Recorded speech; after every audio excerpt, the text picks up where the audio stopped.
At 65, still having to work is synonymous with being poor, isn't it? Until that moment, her demeanor had been nothing but cheerful. Yet, as she neared me, a malevolent smirk crept onto her face. A recent addition to the workforce in her 20s, speaking discreetly to avoid others overhearing, cast a judgmental gaze upon me, a part-time worker, and then sauntered off without a word. When conversing with her colleagues, she exudes warmth, making me question if I had misheard her abrupt change in demeanor. Reflecting on our initial interaction, it was undeniably intense. But that was merely the tip of the iceberg. My name is Mara Coleman, a part-time employee at Global Mart, a renowned national supermarket chain. With stores recently proliferating across all 50 states, the branch where I work remains a quaint countryside outpost. Despite its lack of glitz compared to the ever-expanding new locations and its slightly antiquated charm, it fosters a cozy atmosphere, attracting a loyal local clientele. I joined the workforce here in my 20s, shortly after tying the knot. In the past, it resembled more of a quaint general store rather than a sprawling supermarket. As the years passed, the town, its inhabitants, and the store underwent transformations, evolving into a nationwide chain. I temporarily stepped away from work to focus on raising my child, but once my parental responsibilities lightened, my affection for the store drew me back. Now, as the longest-serving member of the team, I find myself meticulously attending to every minor detail. "Oh my, this floor could use a good cleaning," I muttered to myself as I bent down with a rag in hand, ready to scrub away. Suddenly, a voice pierced the silence. "What on earth are you doing crouched there? You're blocking the way." Surprised, I spun around to find a young woman with her hair fashioned into two bunny-like knots, clad in a Global Mart uniform, though unfamiliar to me. As I pondered whether she was a new recruit, she folded her arms and shot me a stern look. "There's no point in doing useless tasks, but cleanliness is crucial for the store. Cleaning a spot that no one sees is just a waste of time, isn't it? Don't you dare talk back to me. You're just a part-timer," she snapped, catching me off guard with her sudden appearance and outburst. Later, our manager introduced me to her, Juliana, a recent graduate who had joined Global Mart that spring and was assigned to our store for initial field training. Juliana greeted the assembled part-time and temporary staff with a beaming smile. "Please be kind to me. I'm determined to work hard." Her cheerful disposition was a stark contrast to her earlier demeanor. Perhaps her earlier harsh words were merely a product of first-day nerves. Lost in thought, I watched as Juliana finished her introductions and made her way over to me. "You're Mara, right? I've heard you're the most experienced person here." "Yes, I've been here for quite some time," I replied. "Well, it's quite obvious you're older," Juliana remarked, her smile vanishing, replaced by a sneer. "Working at 65, one must be in dire straits financially." "Excuse me?" I stammered, taken aback by her unexpected comment. Juliana leaned in close, her words intended for my ears only. Shocked into silence, I watched as she chuckled and returned to the manager's side. Her interaction with the manager mirrored her earlier amiable demeanor. I initially brushed off the sudden shift in her attitude, chalking it up to a misunderstanding. However, whenever Juliana and I found ourselves alone, she would hurl derogatory remarks my way. Once, as I labored to move heavy items, she remarked, "Even at your age, must you subject yourself to such strenuous work for survival?" How pitiable! Though her expression feigned sympathy, her crossed arms and rigid posture betrayed her contempt. On another occasion, upon witnessing me take home some leftover deli food, she sneered, "How destitute! Are you not ashamed?" Her tone dripped with mockery.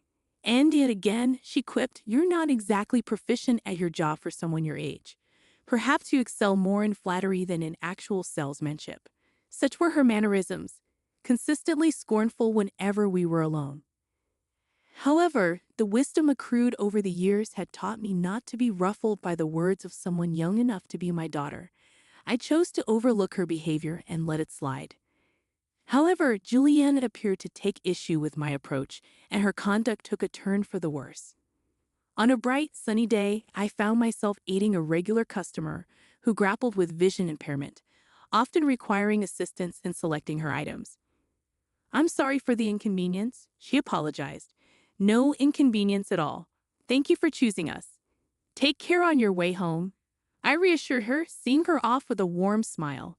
Upon returning inside, I was met with Juliana, her hands planted firmly on her hips. Though her voice was hushed to avoid drawing attention from other customers and staff, her eyes bore a scornful glare. "What were you doing?" she questioned. "I was assisting a customer," I replied. "All that time spent on just one customer? Absurd. Assisting customers in need is a fundamental aspect of our job." "That's such a provincial mindset," Juliana scoffed. "What do you mean?" I inquired. "If you're spending so much time with one customer, you should be focused on making more sales. Can't you grasp that concept?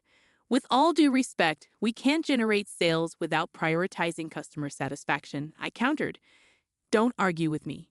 You're just a part-timer. If you continue to act against the store's interests, you'll be terminated," Juliana retorted before retreating to the back office. I let out a deep sigh as she departed. Frankly, I found it challenging to keep pace with her relentless demands, despite my genuine passion for the job. Juliana's on-site training as a fresh recruit spanned a mere 2 weeks, with one already behind her. Knowing I just had to endure one more week made the situation somewhat bearable. Mentally preparing myself to persevere, I returned to my duties.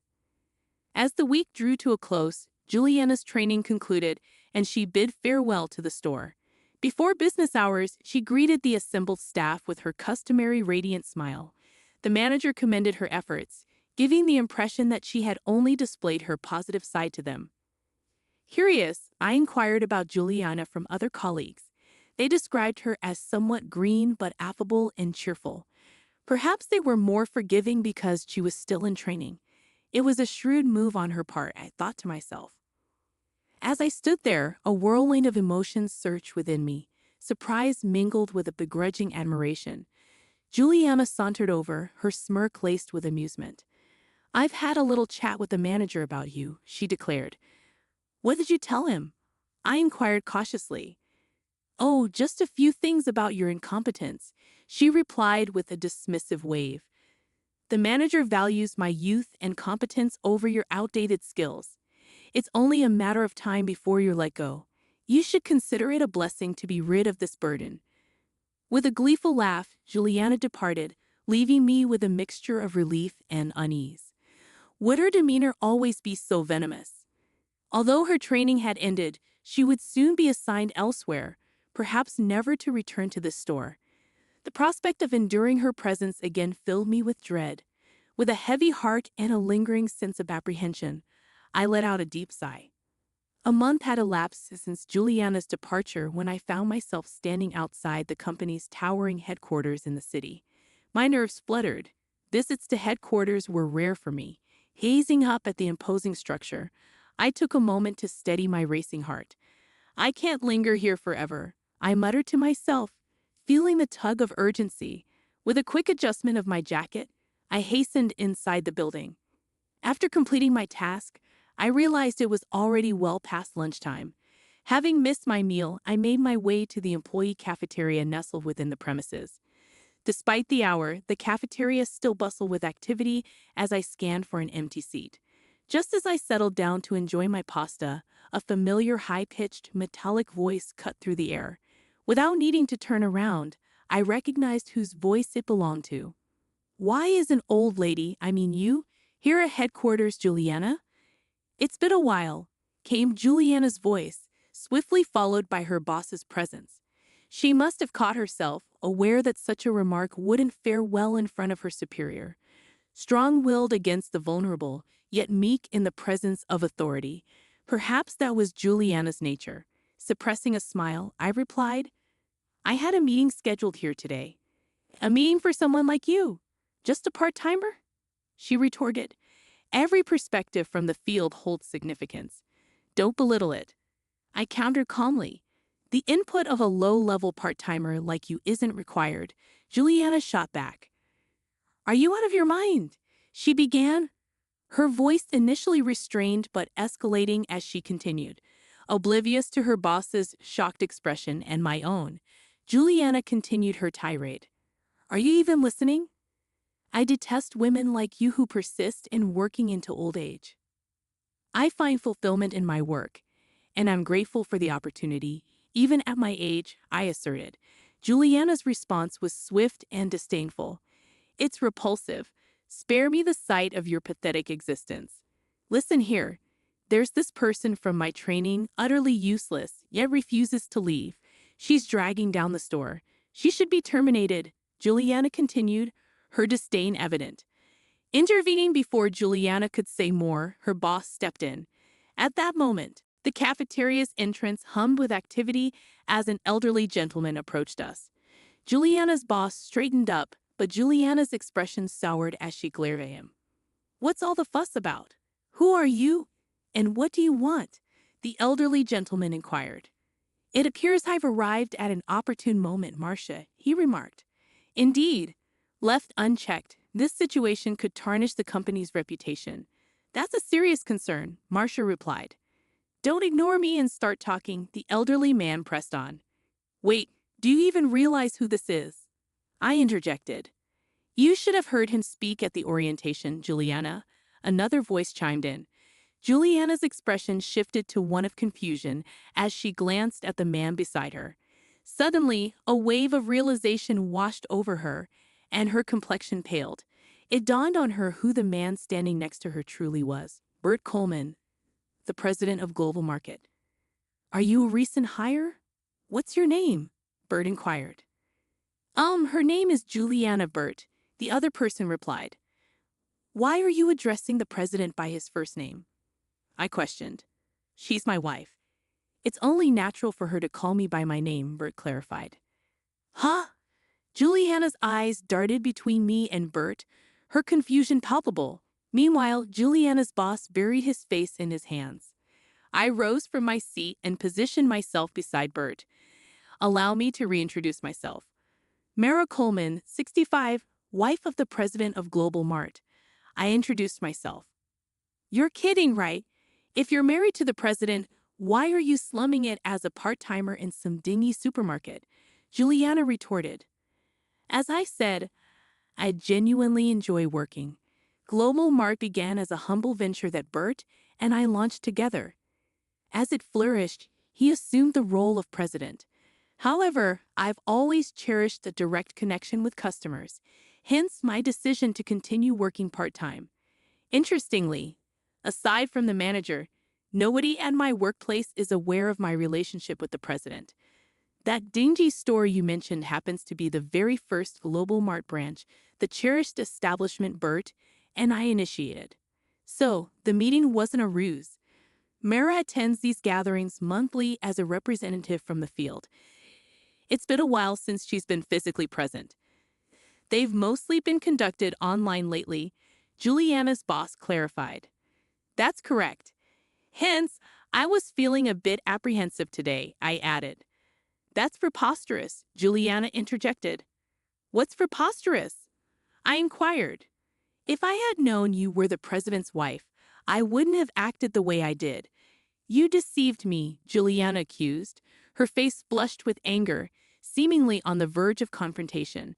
However, her boss stepped in front of me, serving as a buffer. It was Bert who addressed Juliana next. I've heard about you from Mara, but forming judgments solely based on hearsay is hardly fair. I wanted to assess the situation firsthand. Now let's not escalate matters. What? I overheard your conversation with Mara earlier. It seems you're not a good fit for our company, Juliana countered, her tone defiant. Please hold on. There's been a misunderstanding, I interjected. Indeed, it's all just a misunderstanding. Allow me to clarify. We can call the manager from the training store. He can attest to my dedication and performance, I proposed. I've already spoken with the manager, Juliana's boss revealed. He was well aware of your actions behind the scenes. I requested him to stay quiet about it, given your status as a trainee. From the outset, I have reported Juliana's misconduct to the manager, aiming to shield other staff members from its effects. However, in the hope that she might amend her behavior as a new employee, we refrained from taking immediate action. Unfortunately, it appears that hope was misplaced. As I elucidated the situation, Juliana appeared utterly dumbfounded, her mouth gaping open and closed like a fish out of water. I offered her a sympathetic smile. Those who jeopardize the store's well-being inevitably face consequences, don't they? With a flush creeping up her cheeks, Juliana wordlessly sank into her seat. Her boss extended profuse apologies to us before escorting the deflated Juliana away. Subsequent investigation revealed that she was a relative of the HR manager and had secured her position through illicit means. Apparently, Juliana, desperate in her job search, had resorted to offering money to the HR manager, dipping into her parents' retirement savings. Upon discovering the truth, her parents were incensed, disowning her and ejecting her from their home. Thus, she found herself not only jobless but also homeless. Yet, with her knack for charming others and her resilience, she'd likely find her footing elsewhere, perhaps even in a nocturnal occupation. I could only hope that she wouldn't fall prey to unsavory influences. Meanwhile, Bert appeared somewhat disheartened, grappling with the revelation of an employee's misconduct, pondering whether it stemmed from the company's expansion. I offered him reassurance. Let's return to our roots and collaborate at the store once more. Bert's face brightened with a smile. That sounds perfect, he responded. Working in the store is my very essence. It's akin to nurturing our own offspring from its inception. I aspire to remain there perpetually, always wearing a smile.